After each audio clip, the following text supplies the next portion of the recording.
was caught heavily in the grip of the addiction. By the age of 15, Stephen Travis started using heroin, hooking him instantly. I was the type of addict, man, I didn't have to have a reason to get loaded. I just got loaded.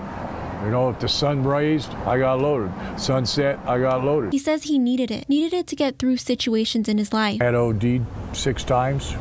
You know, I actually had died and they brought me back, and I'd be mad about that, you know. In all reality, man, I was slowly trying to commit suicide. And this was a revolving door, he says, that landed him in and out of prison for 28 years. And at the age of 50 years old, I had just made a choice, man, that there had to be a better life than what I had been doing. And at 50 years old, he was released from prison and drugs. He reunited with his wife, Sheila, who too was once an addict, and built links to change. Me and my wife, we had a little 2-bedroom house, and it was just me and my wife and my dogs, and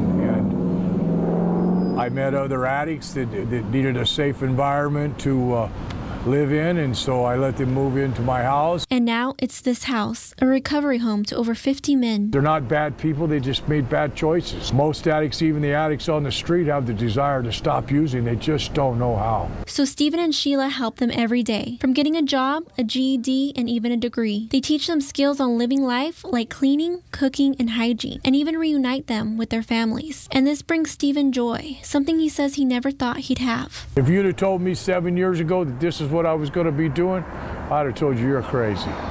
You're crazy.